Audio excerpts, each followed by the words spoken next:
Hi guys, welcome to the Wrestling Retrospective, and in this video I will be doing my predictions for WWE Payback 2023.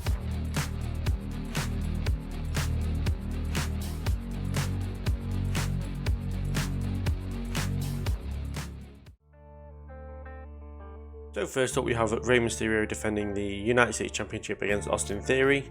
For me, I'm going to go Rey Mysterio to retain in this one. I just can't see him dropping the title yet. I know his title reign is quite fresh. I can't see them going back to Austin Theory again, as the reports came out that they felt his run went very stale. I can't see them going back on that and giving him the title for a second time, or not a second time, like a third, fourth time, sorry.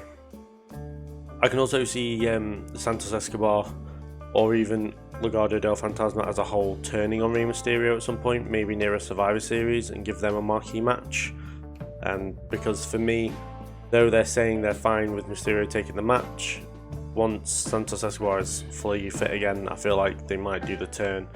So the original plan, hopefully, of having Santos Escobar as United States Champion can then be fulfilled, as I feel like having Rey Mysterio was a bit of a cop-out, and it made the tournament that they had to make the number one contender for the US title completely worthless. Whereas if they go kind of circle it back and have Escobar win it, it would be a lot better. I know I'd be a lot more invested in the United States Championship if Escobar was champion instead of Rey Mysterio. But then, you know, I really don't like Rey Mysterio, which I've said multiple times on the channel. So yeah, but as much as I don't want it to be, I feel like this match is just not a great way to go here. Like, I don't know, I don't like Theory and I don't like Mysterio, so I really don't have a lot of investment in this match. But just from a overall thinking point, I feel like Rey Mysterio will retain the United States Championship. Following that, we have LA Knight facing The Miz. I feel like it's going to be a really good match. The promos have been pretty good. I think the last promo from Miz was very cringeworthy, but we'll have to see what LA Knight says on Friday. At the time of recording, it is Wednesday. But yeah, I think this is going to be a really good match. I think if it's given time, it'll be probably one of the better matches of the night. Obviously, we know that LA Knight and The Miz are brilliant in the ring. So I said, if it's not booked badly, this could be really good. And yeah, it's actually one of the matches I have investment in, as I feel like a good win over The Miz could really push LA Knight. Do I feel like this is going to continue past Payback? Probably not. I'd actually have the next pay-per-view being Fastlane, have LA Knight face John Cena, and hopefully John Cena does the job, but does it in a way that helps LA Knight instead of him doing the job and it ruining Theory pretty much since WrestleMania. But I feel like LA Knight and John Cena could be a really good pairing together. I know they're both face at the minute, but LA Knight does have that heel tendency to him, and people will boo or cheer John Cena on a dime. So I feel like it'd be a really good way to push LA Knight even further, getting a win over John Cena, but actually using it to elevate his career, unlike what they've done with Austin Theory. But either way, I feel like it can be a really good match between him and Miz, and as I said, looking forward to this one just because I want LA Knight to win so much. Following that, we have Sami Zayn and Kevin Owens defending the Undisputed Tag Team Championships against Finn Balor and Damian Priest at the Judgment Day. For me, I think we're going to have new Tag Team Champions here in Balor and Priest.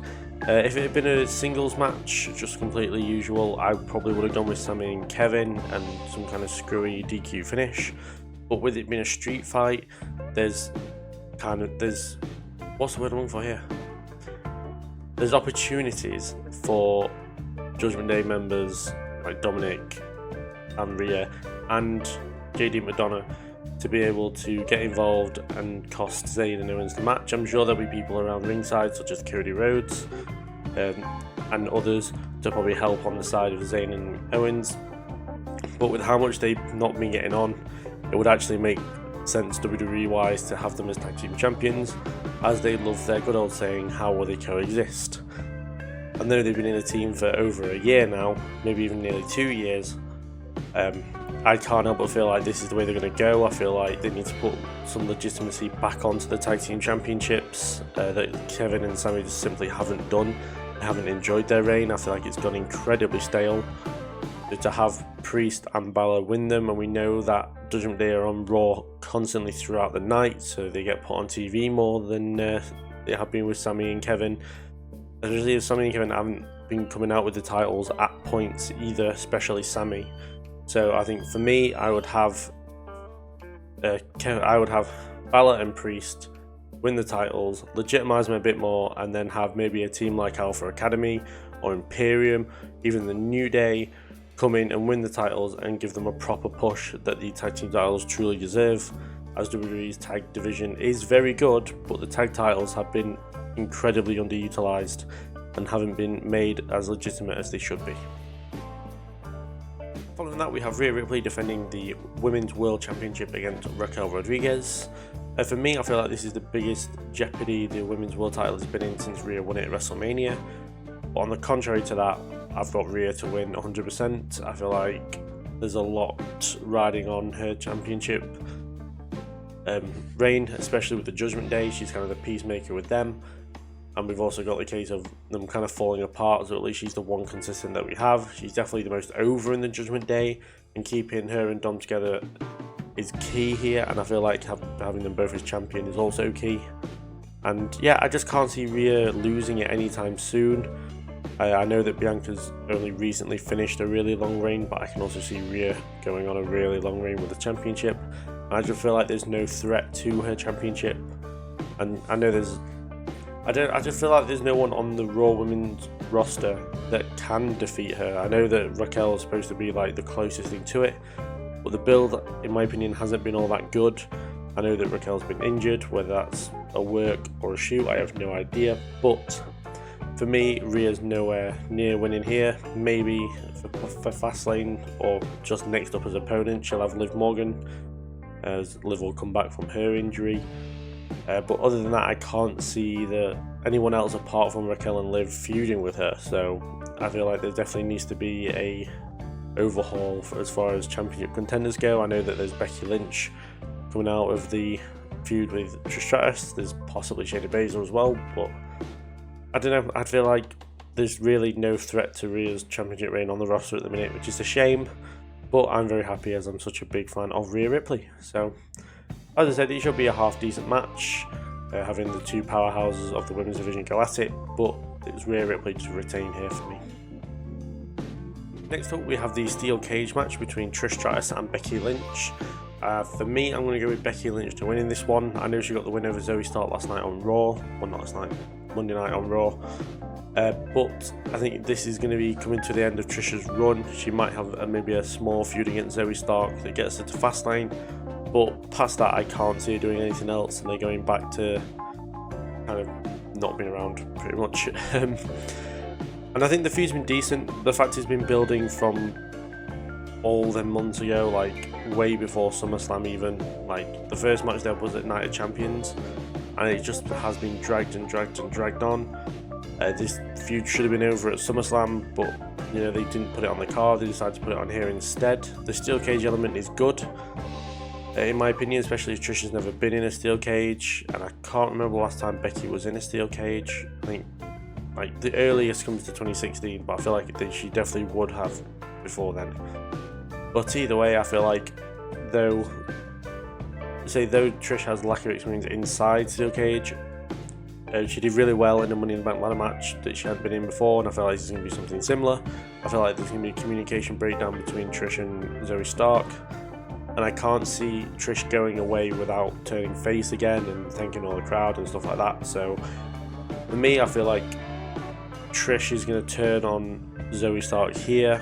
Or Zoe Stark will turn on Trish at the pay-per-view.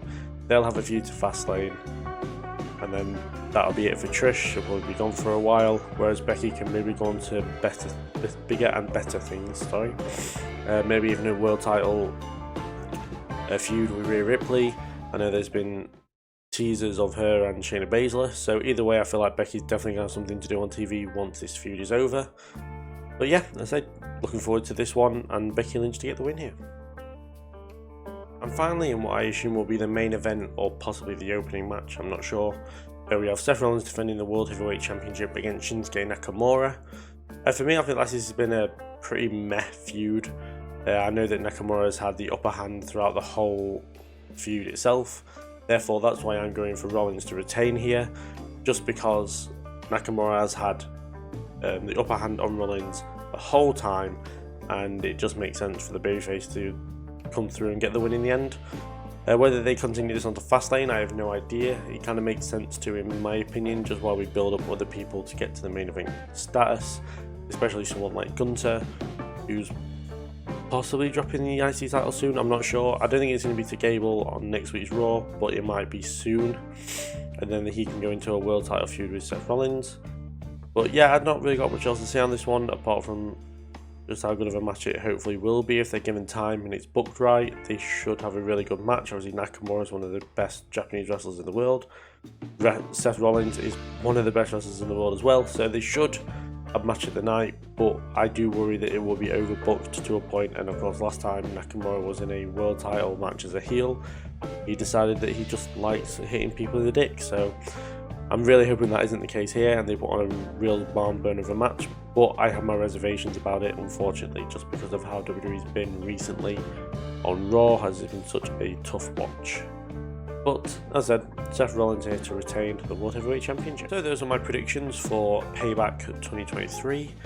Do comment down below what you think match of the night's going to be, who you think is going to win, or any feedback as usual I ask for. But yeah, I feel like this really isn't going to be a great show. I feel like this is going to be a really dull part of the year for WWE. Raw has been a real slog to watch at the minute, and I'll talk about that more on the weekly review at the end of the week. But yeah, no, I'm not looking forward to this pay-per-view very much. I don't feel like this is the best pay-per-view card there's been, and I feel like this is, I don't know, I feel like this isn't the best of the best for WWE for this month, and it just doesn't feel very well put together. And yeah, there's not a lot of matches I'm invested in, unfortunately, so I'm not majorly looking forward to the pay-per-view, but hopefully it's a case of what's the saying now, like, I don't know, it's just like not looking forward to it, but hopefully it over delivers on the night. I'm hoping for that a lot, but I'm not keeping my hopes up, unfortunately. So yeah, a lot of negative thoughts going into this pay-per-view, but we'll see how it goes. Hopefully it completely changes my mind. I'm hoping it changes my mind. But yeah, we'll have to see how it goes, and as usual, I will ask you guys to subscribe and like and share and notifications, all that good stuff. And I'll see you guys in the next video. Thank you for watching.